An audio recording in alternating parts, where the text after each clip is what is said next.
नमस्कार सभी को। हमने कल की क्लास में मध्य प्रदेश पर चर्चा की और मध्य प्रदेश में देखा कि किस प्रकार से 79 रियासतों का गठन करके मध्य प्रदेश को पार्ट ए, पार्ट बी और पार्ट सी में व्यवस्थित किया गया। और इसके पश्चात मध्य प्रदेश का फिर से पुनर्गठन हुआ 1 नवंबर 1956 को। और इस पुनर्गठन के पश्चात मध्य प्रदेश में जिलों का पुनर्फॉर्मेशन किया गया। तो आज हम बात करेंगे मध्य प्रदेश के जिलों के फॉर्मेशन पर। किस पर बात करेंगे? मध्य प्रदेश के जिले कैसे बने और कैसे गठन हुआ।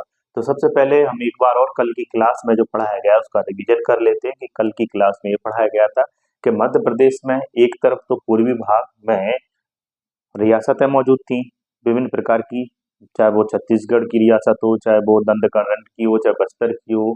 ये सब रियासतें, सीपी बरार का क्षेत्र, मकड़ई की रियासत जो हरदा में थी, ये सब रियासतें कम से कम 15 रियासतें इधर मौजूद थी। तो वहीं बुंदेलखंड बघेलखंड के क्षेत्र को मिला के लगभग वहां पर 38 रियासतें मौजूद थी। तो वहीं हमारे उत्तर में जो सिंधिया वंश का वहां पर शासन था ग्वालियर में, और इंदौर में होलकर वंश, और मध्य में भोपाल में नवाबों का शासन हुआ करता था। तो इस प्रकार से मध्य प्रदेश कम से कम 79 रियासतों में बटा हुआ था। होलकर और सिंधिया रियासतों के आसपास के क्षेत्र को मिला के 25 रियासतें थी। और सीपी बरार के क्षेत्र पर अंग्रेजों का प्रत्यक्ष नियंत्रण हुआ करता था। अर्थात उस समय भारत मध्य प्रदेश ही नहीं, भारत भी दो प्रशासनिक इकाइयों में बटा हुआ था। एक तरफ तो वो स्टेट, रियासती स्टेट, जहाँ देशी रियाज राजा अपने शासन का संचालन करते थे, परंतु अप्रत्यक्ष रूप से अंग्रेजों का वहां पर भी शासन हुआ करता था। प्रत्यक्ष रूप से अंग्रेजों की भी राजनीतिक इकाइयां, प्रशासनिक इकाइयां मौजूद हुआ करती थी। एक तरफ अंग्रेज थी, एक तरफ देशी रियासत थे। क्योंकि आप सबको एक बात बता दूं कि 1857 में जो क्रांति हुई और 1858 में जब नया अधिनियम लेकर आए अंग्रेज, ईस्ट इंडिया कंपनी को समाप्त कर देते हैं जहाँ, और बड़े बदलाव होते हैं कि ईस्ट इंडिया कंपनी को ही नहीं, मुगल सत्ता को समाप्त कर देते हैं अंग्रेजों की। यहाँ एक नीति में परिवर्तन होता है 57 की क्रांति के पश्चात, और वो है कि भारत में हम विलय और विस्तार की नीति का त्याग करते हैं।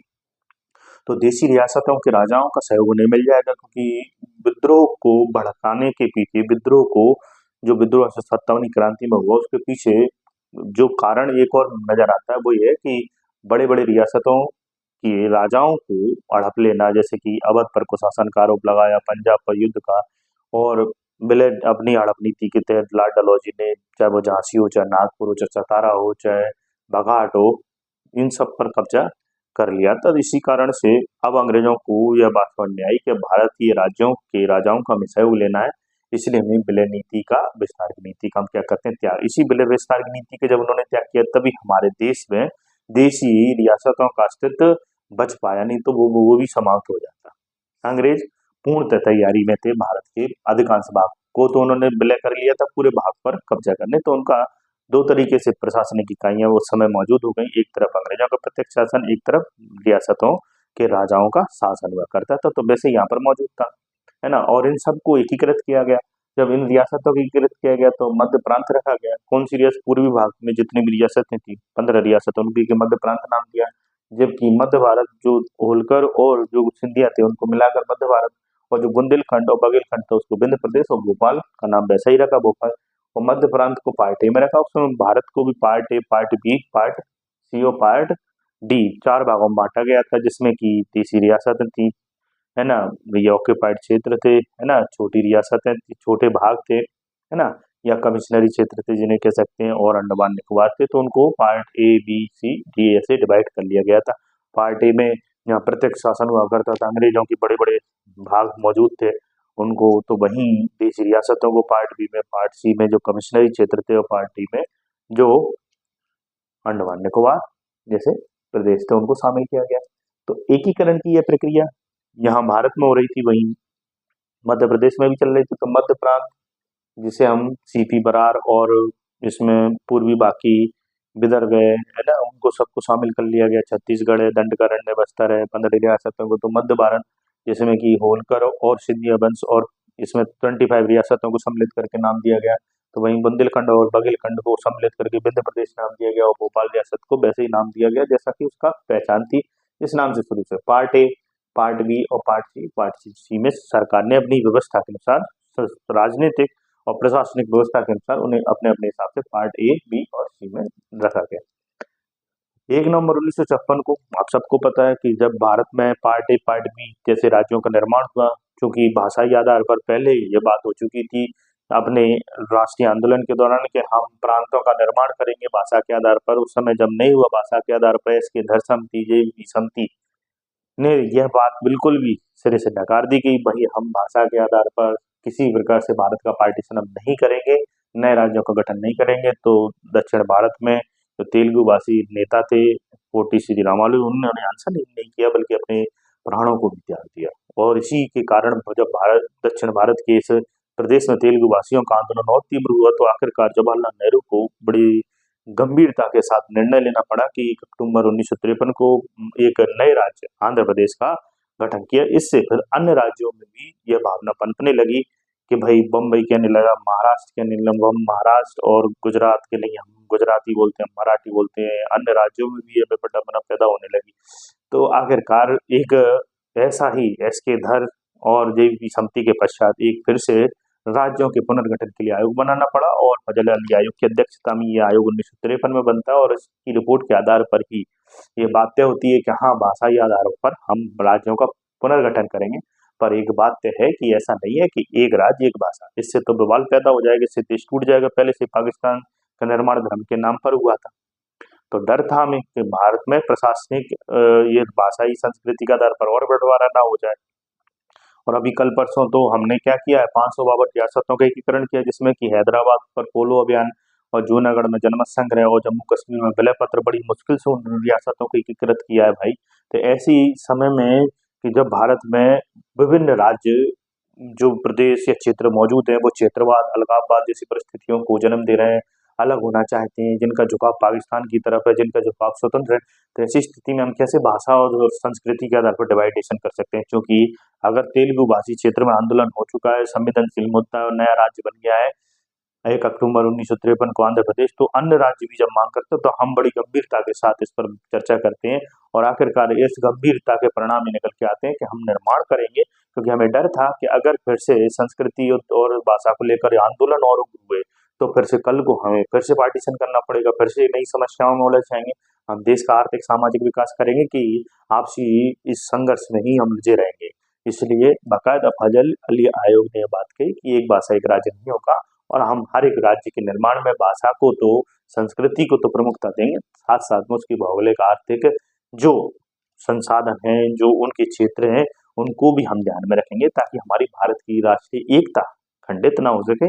क्योंकि आप सबको तो पता है भारत के भाग 1 में अनुच्छेद 1 से 4 तक के में कहा गया है कि भारत राज्यों का संघ है, अर्थात भारत का निर्माण राज्यों के आपसी समझौते से नहीं हुआ। संघ का मतलब ये कि किसी भी राज्य को सबने मिलकर संघ का निर्माण नहीं किया कि भाई आपसी समझौते संघ बनाओ। संघ ने ही इन राज्यों का गठन किया है, संघ ने ही पूरे भारत को एकीकृत किया है, यूनिटी में डेवलप किया है। इसलिए संघ से किसी को भी अलग होने की आजादी नहीं है। मैं एक दिन आपको एक शब्द है फेडरेशन, कन्फेडरेशन और ये यूनियन है ना, संघ क्या है और परिसंघ क्या है ना, इस पर मैं चर्चा करूंगा ना, वो अलग मैटर, इस पर हम चर्चा करेंगे। ठीक है, तो भाई 1 नवंबर 1956 को 14 राज्य केंद्र शासित प्रदेश बने, जिसमें कि मध्य प्रदेश भी बना। मध्य प्रदेश में उस समय 43 जिले थे, 7 संभाग थे, 43 जिले थे। अब जिलों का निर्माण कैसे क्या है, हमने पूरी कहानी अभी समझ ली है कि फजल अली आयोग की रिपोर्ट पर ही ये राज्य पुनर्गठन आयोग अधिनियम के द्वारा इस मध्य प्रदेश का गठन हुआ 43 जिलों के साथ। 1972 में 1972 भोपाल उसकी राजधानी बनी। 1972 में देखा गया कि सीहोर से भोपाल को अलग किया गया। सीहोर से किससे अलग किया गया बच्चों? सीहोर से भोपाल को अलग किया गया, सीहोर। तो बताओ बच्चों, एक जिला बन गया और यहाँ राजनंद गांव का निर्माण हुआ। ठीक है, तो इस प्रकार कितने जिले बने? 2 नए जिलों का फॉर्मेशन हुआ। तो 43 + 2 = कितना होता है? 45। 45 जिले बन चुके थे। कितने जिले बन चुके? 45 जिले बन चुके थे। अब समितियां बनाई गई। क्यों समितियां बनाई गई? 10 साल बाद एक समिति बनाई गई, BR दुबे समिति, और इसके 16 साल बाद एक समिति और बनाई गई, BR दुबे समिति बनाई। तो बाकायदा इस समिति ने कहा कि भैया 10 जिले बनने चाहिए। प्रशासनिक कठिनाइयों का सामना कर रहा है मध्य प्रदेश, क्योंकि 1982 तक आते आते भारत ने आर्थिक सामाजिक उन्नति को प्राप्त कर लिया, प्राप्ति की ओर था। आर्थिक सामाजिक विकास चल रहा था, GDP में वृद्धि हो रही थी, उत्पादन लगातार बढ़ रहा था, रोजगार के अवसर बढ़ इसलिए जरूरत थी कि रोजगार को और बढ़ाया जाए, इसलिए जरूरत थी टेक्नोलॉजी को अडेप्ट किया जाए, इसलिए जरूरत थी कि हमें बड़ी-बड़ी प्रशासनिक इकाइयों को छोटी-छोटी प्रशासनिक इकाइयों में डेवलप किया जाए, क्योंकि बड़ी प्रशासनिक इकाई में हमें कई प्रकार की असुविधाओं का सामना करना पड़ता है। एक विशाल जनसंख्या को कंट्रोल करना, उन्हें दिशा देना, नीतियों का क्रियान्वयन करना, वहां तक सुविधा पहुंचाना एक कठिन बात है। इसलिए जरूरत थी कि उसे एक छोटी प्रशासनिक यूनिट में डिवाइड कर लिया जाए। इसी क्रम में बी आर दवे जी ने कहा कि बड़े-बड़े जिले उनको 10 जिले बना दिया जाए उनसे, परंतु उस समय राजनीतिक समस्याएं, क्षेत्रीय विवादों ने इन जिलों को नहीं बनने दिया, परंतु ये जिले बाकायदा सिफारिश में थे, प्रस्ताव में थे। आखिरकार सीएम साहब उस समय दिग्विजय सिंह थे, उन्हीं के समय 1998 में उन्होंने भी इस समस्या के निराकरण के लिए सिंहदेव समिति का गठन किया। आखिरकार 2 समितियां बन चुकी हैं, बी आर दवे समिति 10 जिलों का फॉर्मेशन और सिंहदेव समिति जिन्होंने 6 जिलों के फॉर्मेशन की बात की। इस प्रकार आप बताइए कि 45 जिले हमारे ऑलरेडी थे और 16 जिले और बन जाते हैं, तो बताइए जिलों का कितना जिले बन चुके हैं, बताइए 61 जिले। तो टोटल जिले 61 हो चुके हैं, परंतु 61 जिले जो बनने थे वो बन चुके थे। इसी समय अब बात यह होने लगी कि भारत में बड़े-बड़े राजनीतिक और भौगोलिक केंद्र हैं और इन्हीं राजनीतिक भौगोलिक केंद्र पर एक अकेली जो विधायिका है, कार्यपालिका है, वो कार्य नहीं कर पा रही है अपनी पूरी क्षमता के साथ। इसलिए जरूरी है कि इनका डिवाइडेशन करके इनको 2 भागों में बांट दिया जाए और इसी क्रम में सन 2000 31 अक्टूबर सन 2000 को विभाजन कर दिया गया एमपी और छत्तीसगढ़, और 16 जिले जो हैं वो किस में चले गए, छत्तीसगढ़ में। और आखिरकार कितने जिले बचे, 45, और एक नवीनतम स्वरूप में मध्य प्रदेश बनके 1 नवंबर सन 2000 को फिर से 1 नवंबर सन 2000 को एक नया मध्य प्रदेश हमें देखने को मिला। क्योंकि मैं आपको बताऊंगा बकायदा छत्तीसगढ़ 26वें राज्य के रूप में मध्य प्रदेश से अलग हुआ, पुनर्गठन हुआ मध्य प्रदेश से छत्तीसगढ़ का, तो भौगोलिक सीमाएं कितनी थी, उसमें क्या परिवर्तन आया। नवीनतम हम इसलिए कह रहे हैं क्योंकि राजनीतिक स्थिति में परिवर्तन आएगा।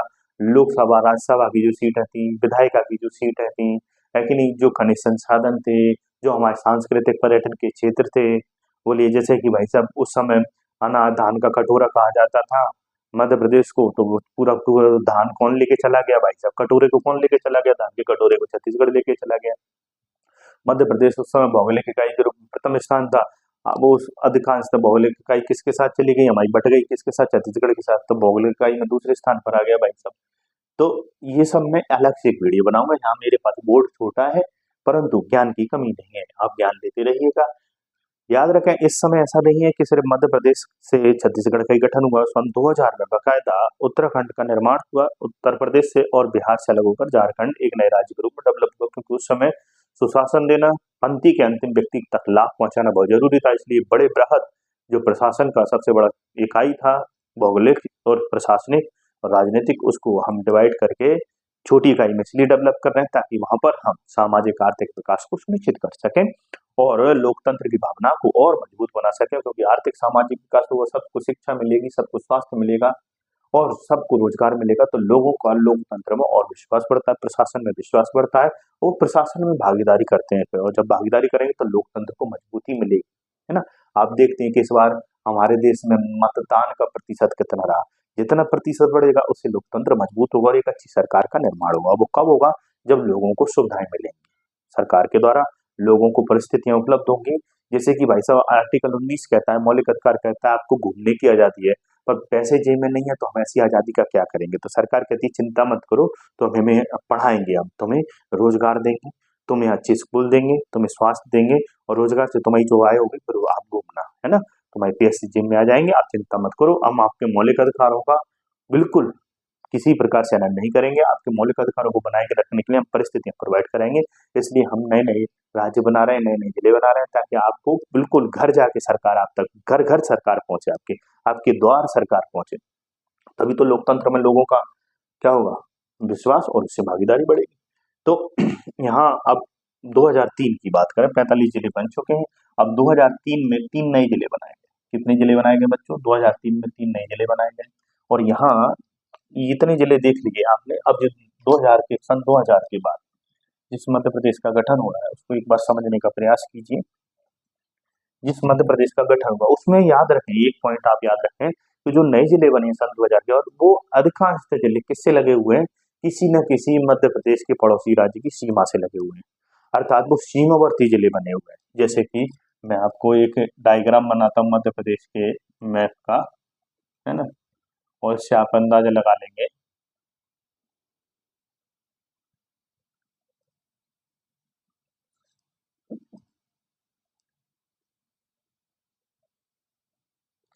इससे आपको अंदाजा लग जाएगा।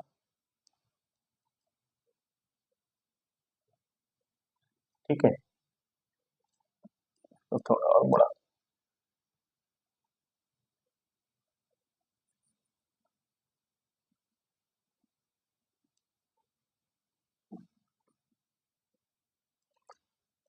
तो अब देखिए यहाँ आइए अशोकनगर। ये अशोकनगर, बताइए अशोकनगर की सीमा किससे लगेगी? यूपी से, जो 2003 में बासमती की सिफारिश पर जिला बना अशोकनगर। किससे अलग हुआ? गुना से। यहाँ गुना है और गुना से अलग होकर क्या बना? अशोकनगर। तो वहीं बुरहानपुर, यहाँ आएंगे आप, सबसे दक्षिणी जिला बुरहानपुर। ये किससे अलग हुआ बच्चों? खंडवा से। यहाँ खंडवा। और आप बताइए कि ये भी किससे लगा हुआ है? ये भी महाराष्ट्र से लगा हुआ जिला है, बोलिए। और यहाँ अनूपपुर देखेंगे तो आप देखेंगे शहडोल से अलग होकर क्या बना है? अनूपपुर। अनूपपुर, आप सबको पता है कि अनूपपुर किससे लगा हुआ? छत्तीसगढ़ से। तो आप देखेंगे जो 3 जिलों का फॉर्मेशन हुआ वो कहीं ना कहीं सीमावर्ती जिले हैं, तीनों के तीनों। क्योंकि जहाँ एक तो जिला बड़ा, शहडोल कितना बड़ा जिला था जिसकी सीमा ऊपर से किससे? छत्तीसगढ़ से साझा करती है। तो अन्य राज्यों के साथ सीमावर्ती विवाद भी होते हैं, अन्य राज्यों के साथ सीमावर्ती कठिनाइयां भी आती हैं। तो क्यों ना इन कठिनाइयों को दूर करने के लिए शहडोल से अनूपपुर, खंडवा से बुरहानपुर, अशोकनगर से और गुना से अशोकनगर बना दिया गया। ये आपको पता है कि मध्य प्रदेश का सबसे दक्षिणतम जिला है। 3 जिले बन चुके हैं। 5 साल बाद चुनाव होते हैं, हर 5 साल में भारत में चुनाव होते हैं, आपको ऐसे याद रखना है चीजों को। 2008 में फिर 5 साल बाद चुनाव हुआ। 2008 में आप सबको पता है कि जिले बनेंगे। कितने जिले बने? 2 जिले बने। और वो भी आपको दिमाग में रखना है कि झाबुआ यहाँ था और झाबुआ की सीमा गुजरात से लगती थी और यहाँ इसे से क्या बना दिया गया बच्चों? अलीराजपुर। बताइए अलीराजपुर की सीमा किससे लग रही? गुजरात से। गुजरात से, देखिए। और यहाँ सीधी से, यहाँ सीधी हुआ करता था और सीधी से अलग करके क्या बना दिया गया? सिंगरौली। और आप सबको पता है सिंगरौली की सीमा उत्तर प्रदेश से भी लगती है और छत्तीसगढ़ से भी लगती है ना, छत्तीसगढ़ और यूपी। तो बताइए 2 जिले जो बने, जहाँ 45 जिले थे, 2003 में 3 जिले बने, तो 45 प्लस 3 कितना हो गया? 48। इतना तो गणित आपका अच्छा होगा। 2 प्लस 2 इक्वल टू 4 होता है, वैसे 43 प्लस 3 इक्वल टू 48 बने। और 48 के पश्चात 2008 में कितने जिले बने? 2 जिले। तो कितने जिले हो गए? 50। अब 5 साल बाद फिर आप जोड़ दीजिए, इसमें कितना आएगा? 2013 में कितने? 1 जिला बना। और वो भी आप सबको पता है शाहजहांपुर से अलग होकर आगर मालवा, है ना, ये आगर मालवा। ये भी किससे टच कर रहा है? राजस्थान से। बोलो इसकी सीमा किससे टच करती है? शाहजहांपुर से अलग हुआ था ये, शाहजहांपुर से अलग होकर क्या बना? आगर मालवा। राजस्थान से टच करती है, बोलिए। इसके पश्चात 5 साल फिर जोड़ दीजिए, फिर से 51 जिले हो गए कि नहीं? 50 में 1 जोड़ा 51, 51 में यहाँ एक और जिला बना टीकमगढ़ से अलग होकर और इसका नाम है निवाड़ी। ये भी किससे सीमा साझा करता है? बताइए बच्चों। ये भी उत्तर प्रदेश से सीमा साझा करता है। इसके 5 साल बाद फिर जोड़ दीजिए 2023 में, फिर 3 जिले बने। कितने जिले बने? 3 जिले बने, है कि नहीं? कितने जिले बने? 3 जिले बने। मैहर, मैहर को अगर छोड़ दें तो अधिकांश जिले हमारे सीमावर्ती जिले। यही एक अंतर्वर्ती जिला है जिसकी सीमा किसी भी राज्य की सीमा से नहीं लगती है। और यहाँ मैहर बना, मैहर। और यहाँ हम देखेंगे एक आपका मऊगंज जो रीवा से अलग होकर बना। इससे रीवा से अलग होकर मऊगंज। अब बताइए मऊगंज मैंने कहा बना? ये उत्तर प्रदेश से सीमा लगती है। और यहाँ एक हमारा पांडुराना, पांडुराना जिसकी जो किससे अलग हुआ था? छिंदवाड़ा से। और छिंदवाड़ा से अलग होकर पांडुराना का गठन हुआ जिसकी सीमा किससे लगती है? महाराष्ट्र से। मैंने एक दिन आपको बताया था कि बालाघाट, बालाघाट और यहाँ अलीराजपुर, ये पूरा का पूरा क्षेत्र किससे लगा है बच्चों? महाराष्ट्र से लगा है। किससे लगा है? महाराष्ट्र से। बोलिए। वैसे ही सिंगरौली से लेकर बालाघाट तक का क्षेत्र किससे लगा है बच्चों? छत्तीसगढ़ से लगा है। और वैसे सिंगरौली से लेकर यहाँ हम एक जिला बनाएंगे मुरैना, जिला पहले से ही है मुरैना। और मुरैना से सिंगरौली तक का क्षेत्र किससे लगा है? यूपी से। और यहाँ झाबुआ से मुरैना तक का क्षेत्र किससे लगा हुआ है? आप सबको पता है राजस्थान से। और यहाँ झाबुआ और अलीराजपुर का क्षेत्र किससे लगा हुआ है बच्चों? गुजरात से। किससे लगा हुआ? गुजरात से। तो आप देख सकते हैं कितने जिले, दो राज्यों की सीमाओं को स्पर्श करते हैं। तो पहला जिला है बालाघाट, हम देख सकते हैं पहला, दूसरा अलीराजपुर, तीसरा झाबुआ, चौथा मुरैना, पांचवा हमारा क्या हो गया सिंगरौली। परंतु मैं आपसे कहता हूं कि मध्य प्रदेश के ऐसे 6 जिले हैं जिनकी सीमा 2 राज्यों की सीमाओं से साझा करती है। इस तरह यहाँ तो 5 ही है। छठवां जिला आपको पता होगा शिवपुरी। शिवपुरी एक ऐसा जिला है जिसकी एक तरफ सीमा राजस्थान से लगती है और दूसरी तरफ सीमा उत्तर प्रदेश से लगती है। तो यहाँ हमने मध्य प्रदेश के जिलों का फॉर्मेशन देखा, मध्य प्रदेश का पूरा गठन देखा। अगर आपसे पूछ ले कि अंतर्वर्ती जिले कितने हैं और सीमावर्ती जिले कितने हैं और इस समय वर्तमान में जिले कितने हैं, तो याद रखें वर्तमान में जिले कितने हैं बच्चों, 55। वर्तमान में जिले कितने हैं, 55, और सीमावर्ती जिले कितने हैं, 37। तो 55 में से 37 गया, तो अंतर्वर्ती जिले कितने हैं, 18। और आपसे पूछ ले कि कितने जिले 2 राज्यों की सीमाओं से, तो 6। कितने जिले, ये 6वां जिला है मध्य प्रदेश। तो 6 जिले 2 राज्यों की सीमाओं से साझा करते हैं। अगर आपसे पूछ ले कितने राज्यों से मध्य प्रदेश की सीमा लगी हुई है, तो 5 राज्यों से मध्य प्रदेश की सीमा लगी हुई है, छत्तीसगढ़, उत्तर प्रदेश, राजस्थान, गुजरात और महाराष्ट्र। अब आप बताइए इसमें से कितने वो राज्य हैं जिनकी सीमा समुद्र से लगी हुई है, तो गुजरात और महाराष्ट्र की सीमा किससे लगी हुई, समुद्र से। तो अगर हमें समुद्र देखने जाना है, अर्थात समुद्र देखने नहीं जाना, हमें व्यापार करने के लिए अगर जाना है, तो हमें क्या करना पड़ेगा, हमें समुद्र से व्यापार करने के गुजरात और महाराष्ट्र के साथ अच्छे संबंध रखने होंगे। अगर हमारे इंदौर के पास, पीतमपुर में आस पास जितने भी इलेक्ट्रॉनिक्स कॉम्प्लेक्स हैं, जितने भी IT हब हैं, अगर उनको कोई सामान किसी देश में भेजना है या विदेश में भेजना है, तो भैया उनको क्या करना पड़ेगा, गुजरात और महाराष्ट्र में ही क्या है, समुद्र है। और समुद्र में आपको पता है बड़े बड़े बंदरगाह हैं, उन पर बड़े बड़े जहाज हैं, उन पर सामान लादा जाता है। तो हम इनसे कहेंगे कि भैया हमें सामान भेजना है, हमें निर्यात करना है। ये कहेंगे तुम्हारे साथ हमारे संबंध अच्छे नहीं है, हम तुम्हारे यहाँ सामान को नहीं भेजेंगे। ऐसा नहीं है, भारत एक अखंड राज्य, सभी राज्य एक दूसरे का सहयोग करते हैं, एक दूसरे की नीतियों का सम्मान करते हैं। बिल्कुल गुजरात और महाराष्ट्र कहेंगे आइए, इससे तो क्या बढ़ेगा, उन राज्यों में आर्थिक गतिविधियों में तेजी आएगी, वहां तो और रोजगार बढ़ेंगे, बोलिए, और लोगों की आय बढ़ेगी। आर्थिक राजधानी हमारी तो आपको पता ही है बम्बई, महाराष्ट्र का प्रदेश, तो गुजरात, सूरत, और हमारी अधिकांश नदियां इधर ही जाती हैं, बताइए महाराष्ट्र में भी जाती हैं। और इन्हीं नदियों के सारे अगर व्यापार करें तो और अच्छी बात है। सीधी ताप्ती नदी में बैठी है, सूरत उतरिए, बोलिए, बोलो, सूरत उतरिए, नर्मदा में बैठी है, सीधे गुजरात में उतरिए, है ना। तो नर्मदा, ताप्ती, है ना, बीनगंगा है, वर्धा है, ये सब नदियों का बहाव किधर है, महाराष्ट्र और गुजरात में, है कि नहीं।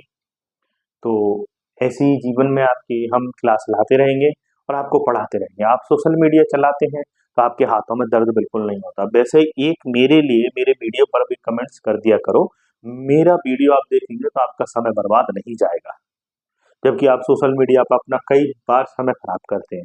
और मैं पूरी कोशिश में हूँ यहाँ से कि मैं एक ऐसा समझदारी वाला ज्ञान आपको डेवलप करूँ कि आपकी समझ विकसित हो सके, पकड़ विकसित हो सके, है ना। ठीक है, मैं यहाँ पर अगर जरूरी, आज भी व्हाइट बोर्ड का इस्तेमाल किया जा रहा है, आज भी पेन चलाया जा रहा है, बिना पेन के चलाया और बिना व्हाइट बोर्ड के आपको चीजें समझ में आएंगी ही नहीं। इसलिए मेरी पूरी कोशिश है कि आपको एक कॉन्सेप्ट दिया जाए समझ। तो आप कमेंट्स करने में क्यों, मतलब हाँ, अगर किसी का मैसेज आया दूरस्थ प्राणी का, आज की बात क्या हो गई है बच्चों की, आज अगर दूरस्थ कोई बैठा हुआ है आपका दोस्त, वो अगर मैसेज कर रहा है हाय हेलो कैसे हो, तो आप तुरंत हाय हेलो, और पास में जो बैठा हुआ है उसको तो हाय हेलो, वो उसका कुछ भी हो रहा है, उससे कोई मतलब नहीं। ये हो गया है, मतलब जहां आपको आवश्यकता है वहां चोट कीजिए, वहां काम कीजिए, आपको सफलता जरूर मिलेगी। जैसे कि अभी सर्दियां आने वाली हैं, सर्दियों में होंठ फट जाएंगे, तो लोग होंठों पे दुनिया भर की चीजें लगाएंगे, बोलो,